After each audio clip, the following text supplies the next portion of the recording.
Hello, this is Ki from RunScore. Today I'll be covering one of the basic building blocks and most important aspects of RunScore, the design screen.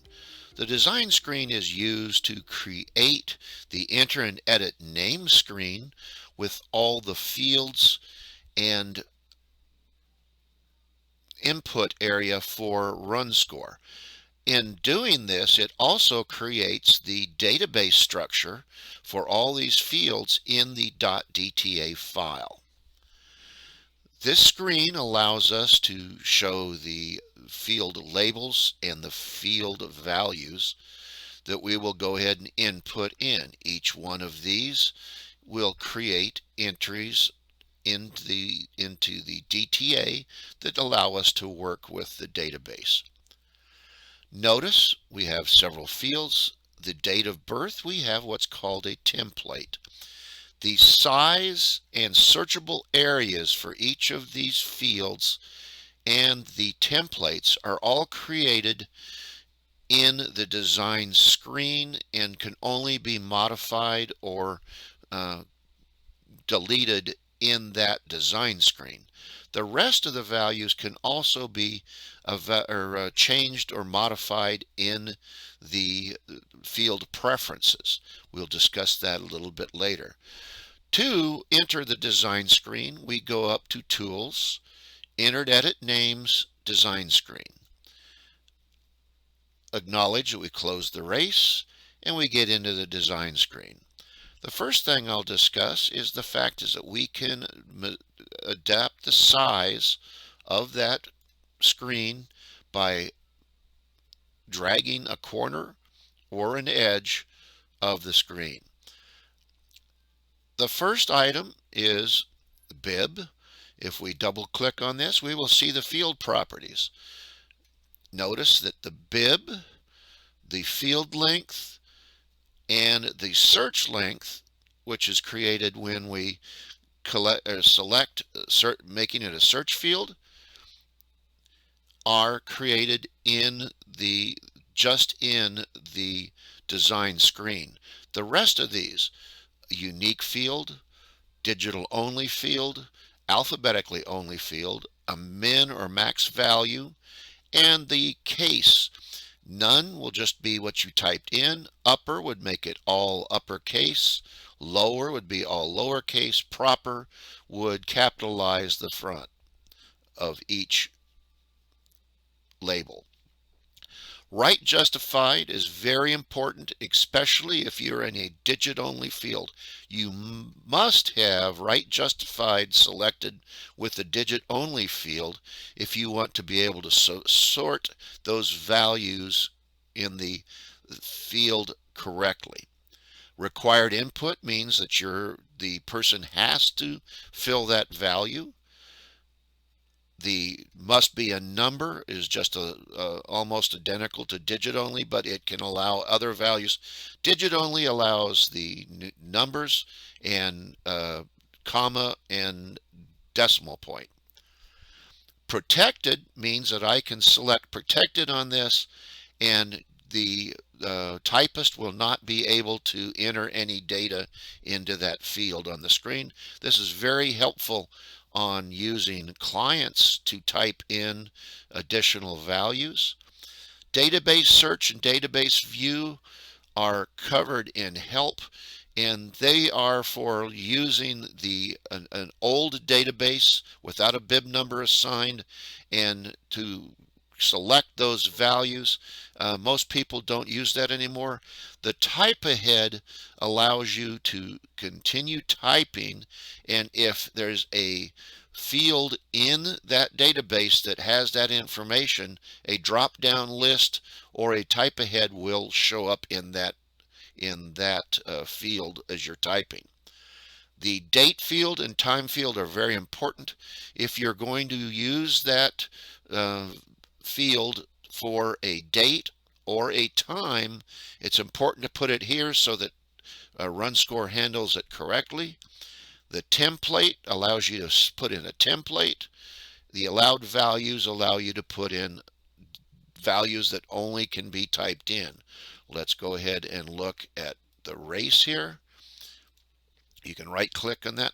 Notice we have a race value of B, R, F, C, and possibly more, W.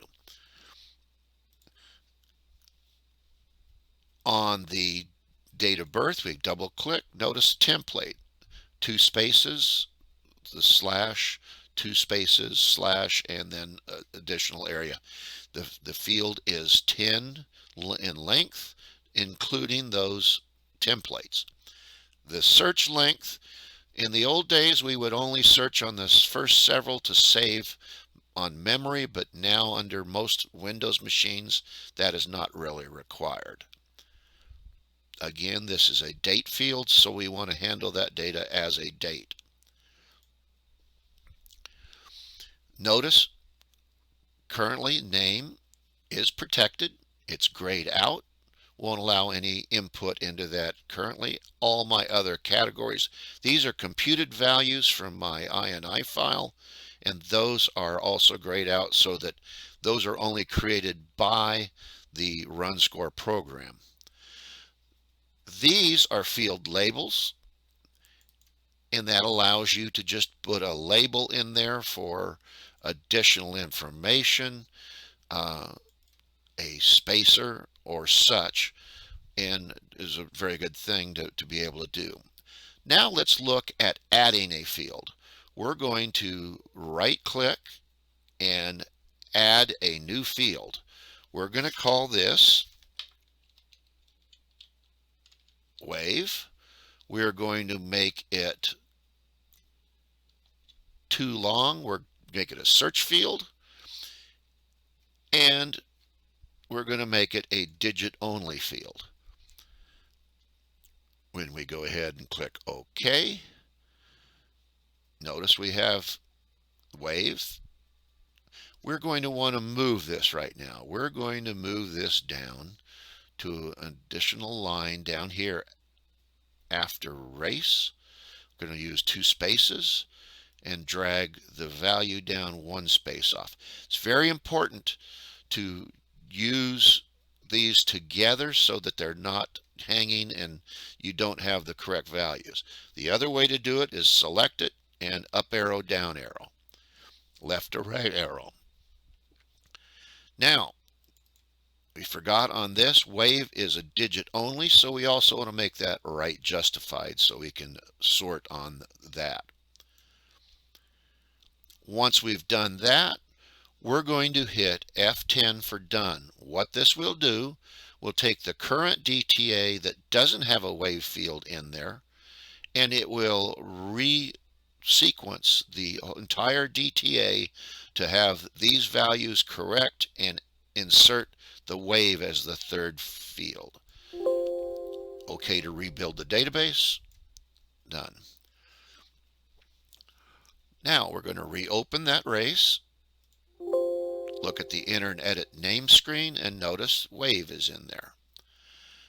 Now, during the race, all of a sudden we type in a value, and because of that value that we put in,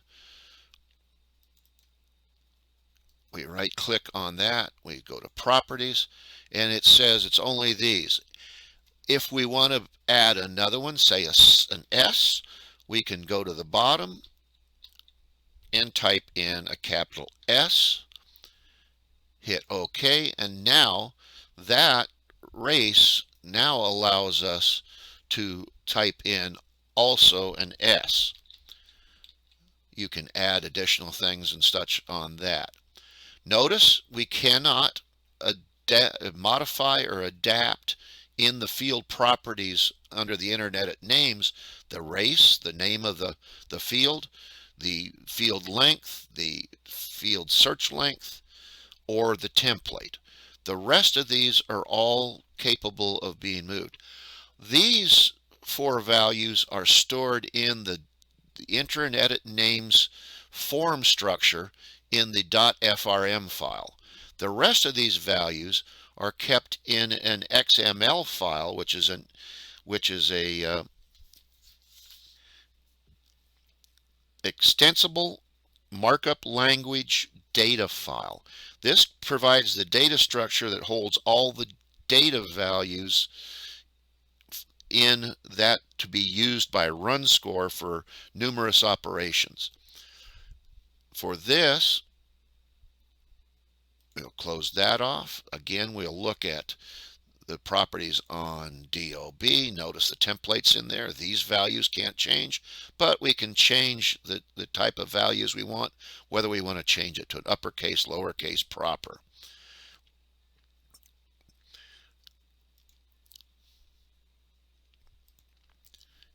If we also notice, the screen size has been increased, so the fields did not pull partially off the screen, and it'll also give you a warning if fields overlap or they're hanging fields.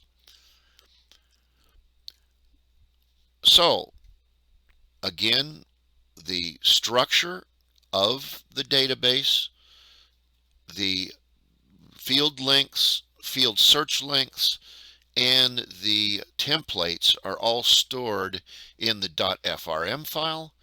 The remainder of these preferences or such are under the properties in the entries.val.xml, and unless you use an XML editor, you're not going to be able to really see those. But all these, the search field, the unique field, the digit only, all these down through the date field and time field are all stored in that and operated on by RunScore.